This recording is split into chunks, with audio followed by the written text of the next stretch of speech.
Hello, bonjour chers sages, je suis Herman Kwame, le fondateur de Digital Sagesse, et aujourd'hui nous sommes là pour parler de Facebook, de la sécurité de Facebook plus précisément. En fait, nous avons remarqué que plusieurs personnes se font pirater de façon injuste leur compte Facebook qui contient déjà au moins 5000 abonnés, 1000 abonnés, tout le reste. Et du jour au lendemain, on ne voit plus, on peut plus se connecter à notre compte parce que ça a été piraté. Et bien parce que nous avons évité de faire certaines choses. Voilà, à la fin de cette vidéo, nous allons vous donner des conseils pratiques pour éviter de vous faire pirater votre compte Facebook. Et il faut savoir que si quelqu'un est malade et que le médecin lui demande de pratiquer une certaine chose pour qu'il soit guéri, alors si vous ne suivez pas ces conseils, ben je suis désolé, vous ne pourrez pas être guéri. Et c'est pareil pour la sécurité. Bon, voilà, nous allons passer sur mon écran principal afin que vous puissiez voir vraiment ce que je fais et pour pouvoir déjà voir comment les pirates font pour pirater, ensuite donner les conseils qu'il faut. N'oubliez pas de vous abonner, cliquez sur la cloche afin de recevoir les notifications des nouvelles vidéos que nous allons envoyer pour vous donner des astuces concernant la sécurité, concernant voilà, des questions que vous vous posez. Ok, c'est parti. Alors, pour pirater un compte, il faudrait d'abord que le pirate trouve une page Facebook, c'est-à-dire que vous ouvrez une page Facebook www.facebook.com. Ensuite, le pirate ouvre une autre page sur Google et cherche à trouver un générateur de code. Alors, qu'est-ce que ce générateur de code va faire? Ce générateur de code va nous demander un nombre de 4 chiffres, sinon un nombre de plusieurs chiffres.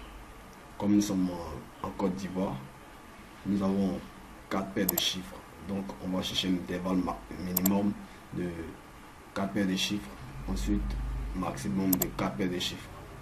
Comment se présente notre logiciel. Ensuite, on génère un mot de passe. Sinon, on génère un numéro de téléphone qui est compris entre ces deux intervalles. Par ailleurs, on va sur le site, on repart sur le site Facebook. On colle le numéro que nous avons généré, copié, et nous, voilà, et on colle également le même numéro comme mot de passe, parce que, voilà, nous allons vous excusez-moi, vous dire pourquoi. Voilà, on essaie plusieurs fois. Si on a essayé le même numéro une fois et qu'on a changé, on a mis le même mot de passe,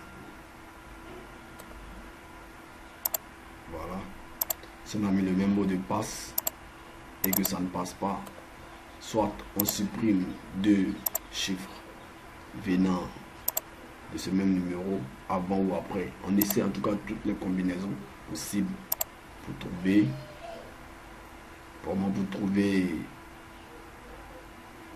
le mot de passe exact. Et on peut passer toute une journée sur le mot de passe. Si nous savons que ce numéro là appartient à quelqu'un, là on peut passer toute une journée dessus. Sinon, si on génère des mots de passe aléatoires, sinon des numéros de téléphone aléatoires, et donc on peut passer au maximum 5 minutes ou 6 minutes sur chaque numéro à essayer de... Et comme ça, je crois que toute la journée, je peux avoir moins de Facebook qui sont complets et qui ont plein d'ajouts, 5000 abonnés, 1000 abonnés, tout ça. Alors, qu'est-ce qu'on fait avec? On change le mot de passe, on change tout pour que ce compte-là reste à notre nom. Et après, on cause avec tout le monde comme si on était la personne pour qui on a pris le numéro, enfin dans le but de escroquer ces personnes-là. Voilà, c'est clair. Et pour éviter ça, il faut vraiment, voilà. Nous allons vous donner des conseils. Alors, ces conseils, il faudra vraiment les prendre au sérieux. Alors, nos conseils pour pouvoir éviter de se faire excusez-moi, de se faire pirater son compte Facebook, nos conseils, c'est quoi? D'abord, on sait que certaines personnes n'aiment pas se fatiguer et ils mettent leur numéro de téléphone comme nom de Facebook, c'est-à-dire comme compte. Ensuite, ils mettent le même numéro comme mot de passe. Ça, c'est l'erreur qu'il faut éviter. Surtout éviter de mettre son numéro de téléphone comme son mot de passe, ou même supprimer 2 numéros avant ou après. En tout cas, il faut éviter cela.